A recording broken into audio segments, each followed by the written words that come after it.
And the other thing I would also like to show you is to how to work with cron jobs. So in a scenario application like this, it might happen, for example, that you would want to send certain messages to certain customers at certain times of the day.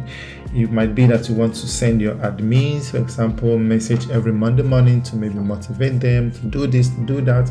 Or it might be that you also need to delete messages. Or there are so many things you could do with cron job. Just think of any scenario whereby you need repetitive tasks done at certain specific times.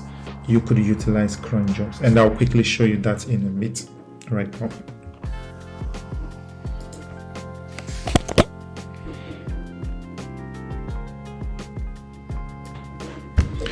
So like I said earlier, to be able to work with cron, I will create a new file under config, and I can call this cron.go. So the point is really, so the example I show you here would look as simple as it gets, but of course as powerful as you would need it to be. So you could actually use this in real life applications. For example, you could really explore this, expand this, but again, the basis is actually good enough for you to already have this integrated into your application. And this of course will be in config. So I will just show you this and then again show you how to actually work with cron, so you understand how this works. And so maybe I can actually start from there. So if we go out to our PostgreSDB, right now we simply just put Postgres image and then we run this locally. And of course we copy this init SQL so that this is run when our database is initialized. Now this is already enough, and maybe already if you looked at this, you could already think it's overkill to create a new folder, come down here, create a Docker file, where we could have actually come into this file over here, get rid of all of this and simply specify an image. We can actually do something like this, image, and here we can actually specify Postgres latest. And this all was not really necessary if you think about it. This whole 3 lines can have been like this, but the reason I separated this way is because this would of course give you the option, the flexibility to add additional configurations for this Docker file if you need to. And so for this there are a couple of things I would want to do, and one of them would be, so if we want to work with cron jobs, we would need to do more or less 2 things. If you, for example, work with, say, the Azure cloud, you have this already, this option is already there for you, that all you have to do to work with these extensions is just enable them. And when you enable those extensions, you have them already. And maybe also you need to specify, like if you have extensions that's have some shared preload libraries, then of course you also need to take care of this as well. So, but since we are doing this on a local Postgres server, we have to handle the extensions ourselves. And of course what it means is we need to download the extension, install it, and then of course run the scripts. If we have like conf files for our Postgres, we send this all up, and then we start our database. And so what I would do, of course, is to just share some script with you, which is really straightforward. So after pulling our image, I will just need to do this. The first thing, of course, would be to install a couple of packages. Of course, I need to install the Linux container where my Docker, my Postgres is running, and then install these packages. And then other than that, I download this Cron, pg-cron extension. I unzip it, I copy it to this new place, I build it, and then of course I remove the old downloaded zip file. That's really what is happening here. And then of course I need these packages over here to, for example, like wget to actually do the download. And then other than that, the next thing I would need to do is to set up the shared preload library, and I simply need to run this script down here, and that's it. So a couple of extensions actually require this last part of the configuration. So aside of Cron, if you work with timescale DB, you also have to do something like this again for timescale DB. But other than that, the concept stays the same. Of course, we download the package that contains the extension, we unzip it, install it, and then of course we have to run this this again for that package. So for example, if we had timescale DB, what I'll need to do is to come here and specify timescale. That's all you need to do with this file that I'm providing you, and that's really it. But for now, we are installing only Cron, so this should be sufficient. And of course, we can comfortably run an application and it should still be fine. So I can do a docker, 1 second.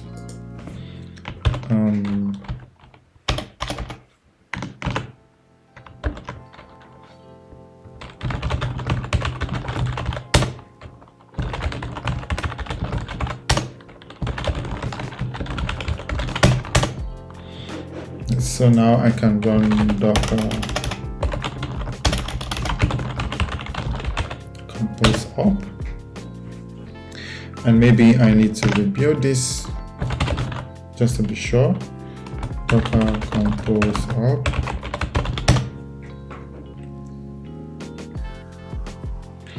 and everything should still work as expected.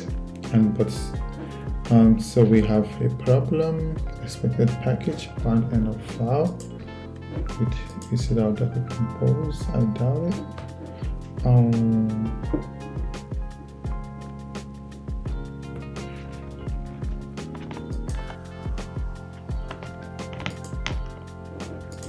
So we go to our server, go to our config, go to our cron, and of course, yeah, I did not save this file, so sorry, that was it. And I run this command again, and everything should still be fine. What has changed now is that we have Cron extension installed on our Postgres database server. That is the cool thing. And again, what I could also show you, of course, you already know that if you have a database running locally, you could use tools like pgadmin, for example, to connect to the database. But if you don't want to do that, or if you don't have access to that, you can actually use this adminer image container more or less to achieve same. So, and to do that, I can create a new service here called adminer and build. I'm going to just pull the image directly. It's called adminer, and then restart. I'm probably also going to make this always, and I'm gonna say it depends on Postgres because we want to use it to explore Postgres, and then I need to define ports, and I can also maybe put this at 8080. I hope I have, yes, I don't have anything running. And what is going to happen now is if I stop this server and run this again, it's going to run this adminer. We're going to put the image for us, of course, and then run this container on a different port. And it seems not to find our image. What is the error? Path website Golang adminer not found. Oh, sorry, that is not. This should just be image, not build.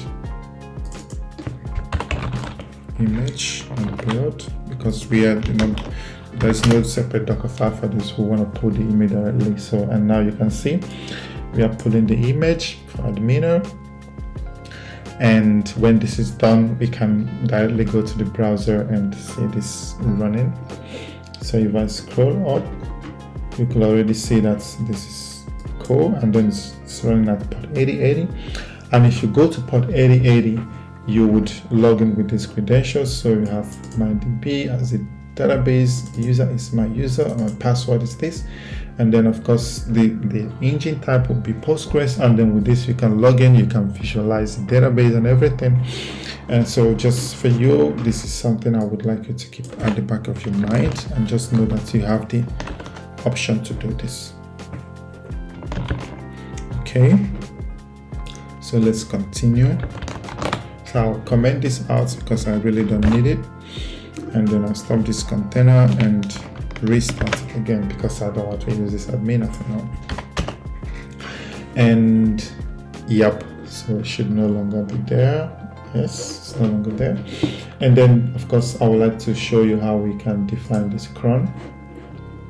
And again, like I said, this will be fully functional, so you can actually copy my code, use it in your application, you will be fine. So I want to define a cron manager struct, and it's going to have just two attributes. It's going to have a context,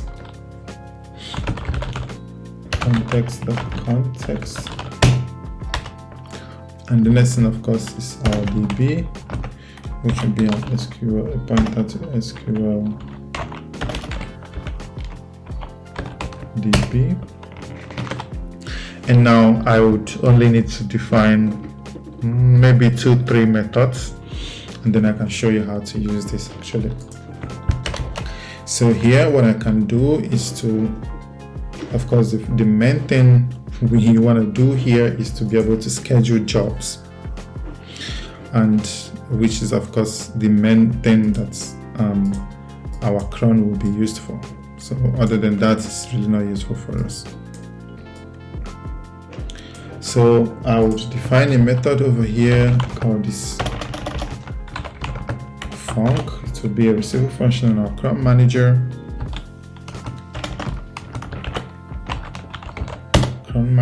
And I can call this schedule job, something like this. And I can take a couple of arguments, cron name, the interval, and the topic. This will be our string. I need to return a boolean to basically tell us if we are able to successfully create our cron or not.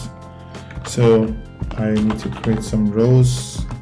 Take care when we write our query. SQL.rows. And of course, maybe I also define some header. And now I write my query. My query will be fnt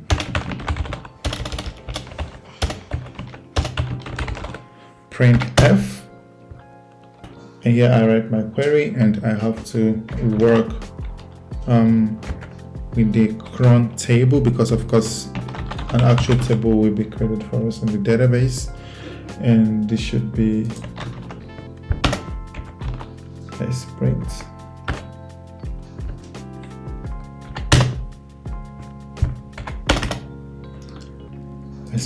So okay, and we can say select from cron schedule, and here I want to define a couple of attributes more or less. So here I would want to define some attributes like I said. The first thing I would want to put, of course, is to give this job a name. And so here I would give it a name like this. It would be a string, and the next thing of course would be the interval. So the interval, I could of course use that is a syntax more or less for writing cron jobs. I'm also going to leave a link in the description, just so it's a little bit clearer for you. But I would like to schedule jobs that run from Monday till Friday, and that runs every 30 minutes. And I'm simply going to copy the cron expression and put it in here.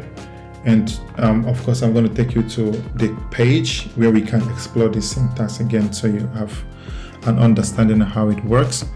And then outside of this, we now need to define what we need to happen between these dollar signs. So what we need to happen could be anything here. It could be, let's say we want to delete messages, right? So we could say delete from public.chat messages, and we say where timestamp. We'll start with maybe say where, maybe for a given room, for example, we can say where chat room ID, for example, ID is equal to, and we provide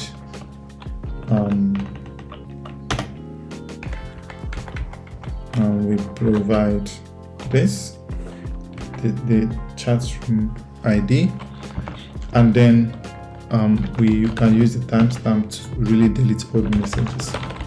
And we can say, and timestamp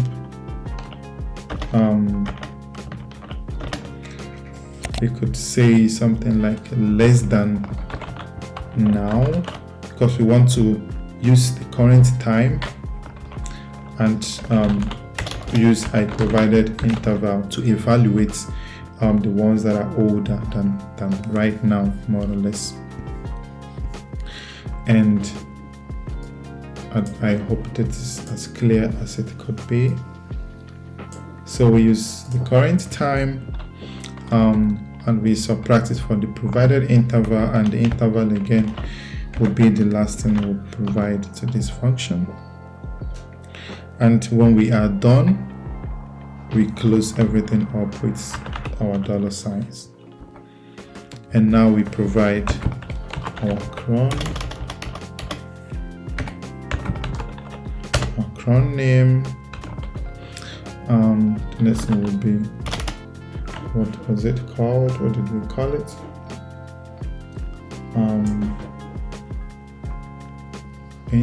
So the next one will be topic, and the last one will be interval. So what this, I can close this up so we see the whole thing. So but what this is doing is we make a select query to our cron. So you have, by default, you get this cron schedule, and this is actually where all the schedules would live. And then we'll give the first thing, of course, to provide is the name of the job. In this case, this cron name that I'm providing here, and we provide the time, like the how frequent we want this run. So this is where you define if you want this run every minute, every second, every hour, every day, every week, or whatever. And like I said, again, I'll take you to a web page and then show you a little bit about the syntax of how this works. And then the third thing we provide to this schedule is, of course, then the actual query we want to get to run inside this double dollar signs. And that's really all we have to do. That's really all. And yep, so we need to handle everything. And now we need to do c.db,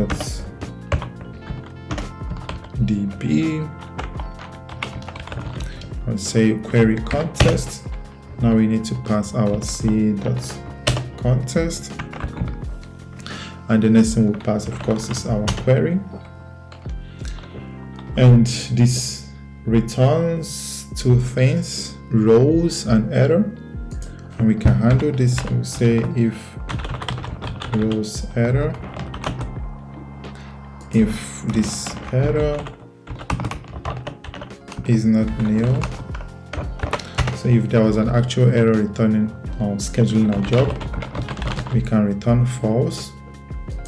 And if there was no error, we can defer the closing of our rows. So I can do rows.close. And then what I need to do is actually check if we had any errors, like trying to read from the rows. So I can say if error is equal to rows.error, and if this error is not nil, then again we return false. But of course, if that's not the case, we return true. And this is the function we can use to schedule jobs. Again, like I said, the syntax is really simple. We write a select statement from this table. It takes 3 arguments. The first one will be the cron name, the name of the job. The second would be the frequency, or how frequent of course we want to run the query. And the third would be the actual query we want this to run between this double dollar signs. And that's really it. That's all we have to do when it comes to scheduling a job. And then of course, for unscheduling of jobs or removing schedules, it's actually pretty the same. So I'm just going to copy this and paste it in here, and I'll maybe call this on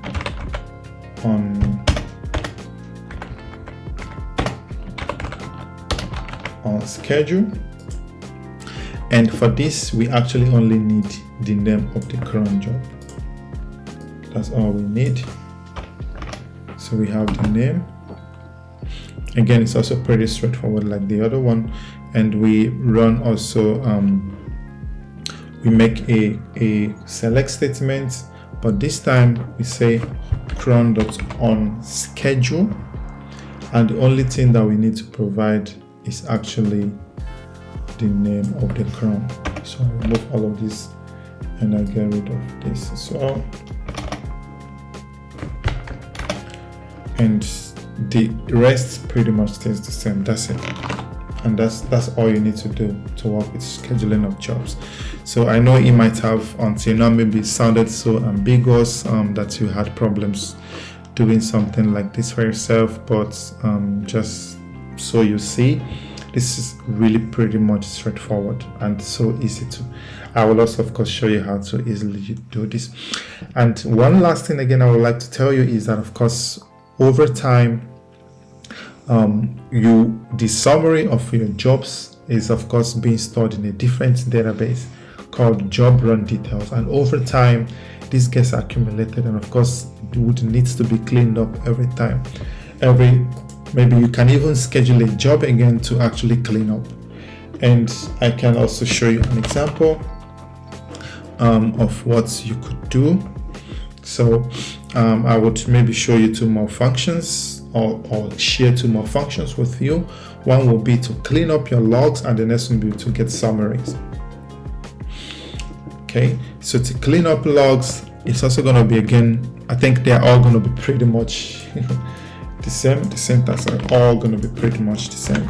So I'm going to copy this and paste, and I can call this clean up logs, something like this. And this does not actually take any, because it's not it is not job specific, more or less, right? So but the only thing that needs to change is the query we run. So again, this would, to clean up logs, will still go to this our schedule. It's not on schedule, go to schedule, and then the query we want to run again would look again similar to the other one I shared with you initially. So the query would go like this. So we select from schedule, and then inside here what I want to do is actually want to delete. So to look like this exactly as I write it. So delete job run details, because again, like I said, this gets accumulated over time. And of course, again, the same format. Here we need to provide how frequent we want this to run to clean up our logs. And I would want this to run every day at noon. And to do that, I will use this 12 and then this way. So this means that this will run at noon every day. Again, I will show you, of course, the syntax. You don't need to memorize any of this. I'll share the link again with you so you can generate your own Cron expressions. Again, you really don't need to memorize this. Please don't memorize it. And again, in here between these braces, we provide our query, and our query will be pretty much straightforward. So what I would want to happen is, like I say, delete from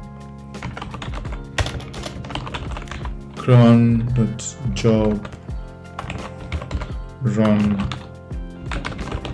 details where end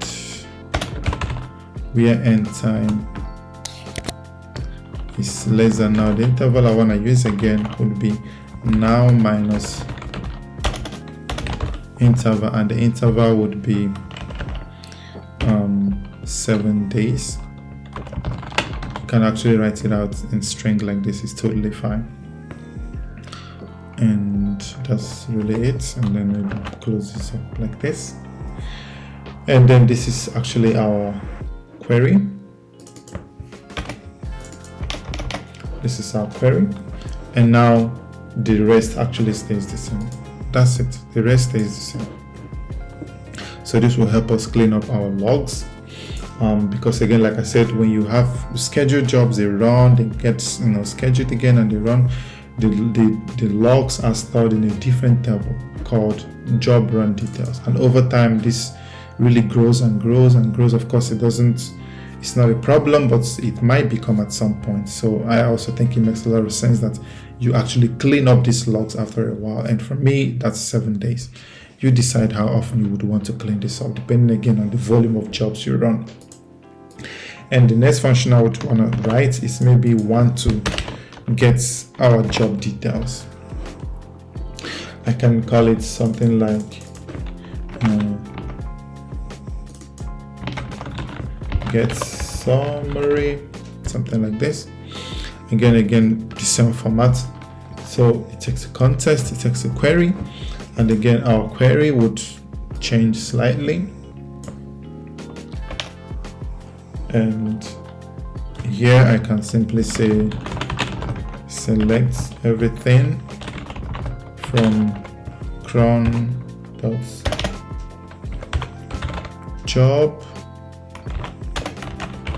run details, and we can do some ordering, and I can do maybe with start time.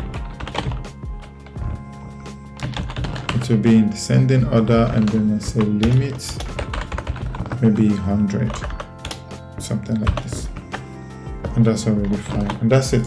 So the only thing that changes, of course, is this query, and this actually nothing is changing here, so I can actually remove this format statement for this guy. And this one as well. There's no more need to format this query, and this should be fine, and that's it.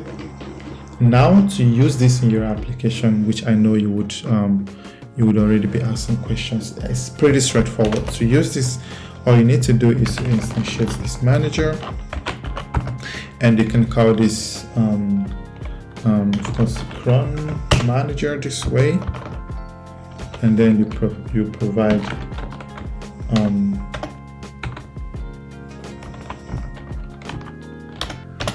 what is the issue?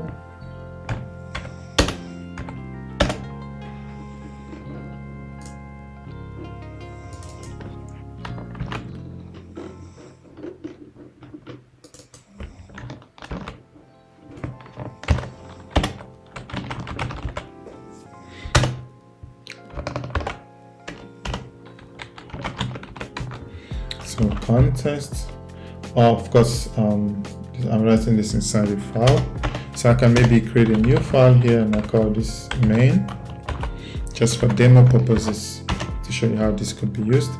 And I can call this manager, would be Cron manager, and then context. Here I can just use context and background, and of course you can also pass. If you're using this in your application in a HTTP API, you can of course pass here the gene context. That's also fine. DB. And maybe what I can do is to so maybe I don't need to show you this here. So let's do it the actual way. So let's say we wanted to, within the chat application, for example, maybe create message. We want that each time you create whatever, let's just say this is where we want to schedule a job. And now all we need to do is instantiate a manager this way and say Cron manager. And I think it would be inside config the Cron manager like this. And then context, here we can just pass C. Can use the gene context. As you can see, this is totally fine. And now DB, we can use PG client. Sorry. PG client like this. And then we have a manager, and that's really all you have to do. So to schedule a job, for example, we can simply do something like this: manager dot schedule, and we give it a name, say some awesome job, something like this, and then the interval. So the way I've written this code, you can actually put this in words. So you could, if you say could say 1 week, this is totally fine.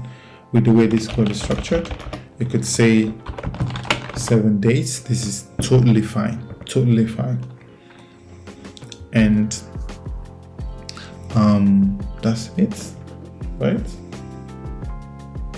It takes a topic, so cron name, interval, and topic. So here we could maybe say room 1, I don't know, depending on what you want to do with this.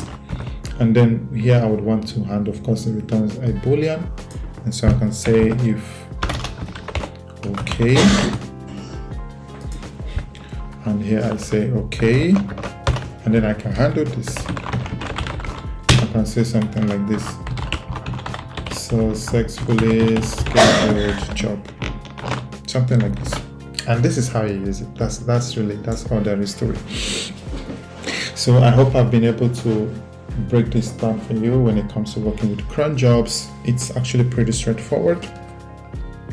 And what I would now do is to go over to the browser to show you a little bit about cron, show you a little bit about cron expressions, and then in the end I will leave a link to all of this in this tutorial. And of course, please, if everything is not clear, drop me a message. I will be glad to come back and clarify for you, to make it as easy as, just to be sure that the information was correctly passed across to you. So if we head over to the browser and we type cron expression, we get a couple of options, and we can go to this one, Cron Tab Guru, and here you can already see. So like I said again, there is really no need for you to try to memorize the same expressions. There is really no need for that, because you can actually come in here, and then this would help you to navigate what this means. So this would help you to understand what these values here mean, each of them. So you can see this represents minutes, hours, days, months, days, and you get a couple of all these helper examples down here. And then of course you can play around with this, and then to see what this means. So this means of course months, so this will be in June. This is the one is month. And of course when you have asterisks, then everything is covered. So this is every day, every month, every week, something like that. And now it's only here hour and minutes, so that's why you see here 4:05, because here is hour and minutes. And that's really it. There is really no need for you to memorize how this works again. So that would be it from this video. Thank you very much again for being part of this journey. Again, like always, please, if you have questions, leave them with me. If you're new to my channel, please make our time to subscribe, and of course turn on the notification bell so that you always get notified when I release new videos. And if you have any questions at all, or if you want to engage with me at some point, or you would want to share some ideas, or maybe actually have a conversation, please feel free to reach out to me. I'd really appreciate hearing from you, because this of course will encourage me a lot to do this quite often. And that will be it, guys. Thank you so much, and have a lovely evening. Until next time, bye bye.